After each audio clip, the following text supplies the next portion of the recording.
सुप्रभात बच्चों। आज का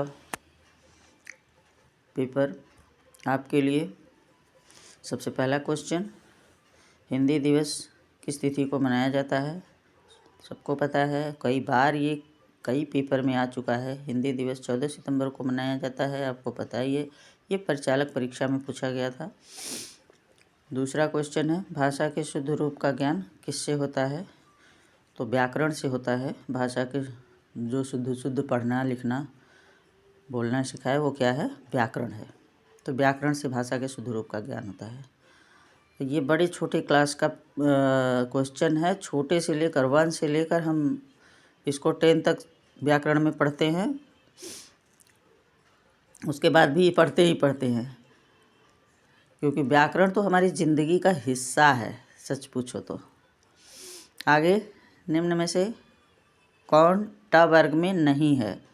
हमने आपको अभी पिछले पेपर में बताया कि वर्ग जो होते हैं वो 5 प्रकार के होते हैं।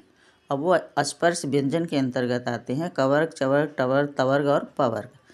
अब यहाँ पूछ रहा है कि ट वर्ग में कितने और हर वर्ग में कितने वर्ण होते हैं। 5 होते हैं।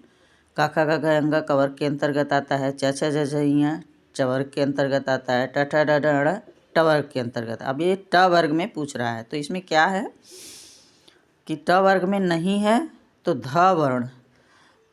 ध जो है यहाँ दिया था कि त ध नहीं, ट ठ ड और उसके बाद ध दिया था। तो ध वर्ण जो है ये तवर्ग के वर्ग का वर्ण है, इसलिए ध जो है वह टवर्ग का नहीं। टवर्ग में क्या क्या आएगा, ट ठ ड ढ अण। तो ध सबसे अलग है, इसलिए ध इसका सही उत्तर। अगला क्वेश्चन, आचार्य शुक्ल के अनुसार छायावाद के प्रथम व प्रतिनिधि कवि कौन हैं। तो सुमित्रानंदन पंत जी हैं। यह स्टेनोग्राफर परीक्षा में पूछा गया था। अगला क्वेश्चन, निबंध रचना के रचनाकार कौन हैं। अब देखिए कौन कौन सा निबंध है और कौन कौन से रचनाकार हैं। हमने यहाँ कई क्वेश्चन को, इसी टाइप के क्वेश्चन थे तो हमने एक साथ 1 2 3 4 करके ऑप्शन बना दिया। इसको देख लीजिए, निबंध किसकी है और रचनाकार कौन है। पगडंडियों का जमाना, ये हरिशंकर परसाई ने लिखा है। दूसरा है रसात्मक बोध के विविध रूप, ये आचार्य रामचंद्र शुक्ल जी ने लिखा है।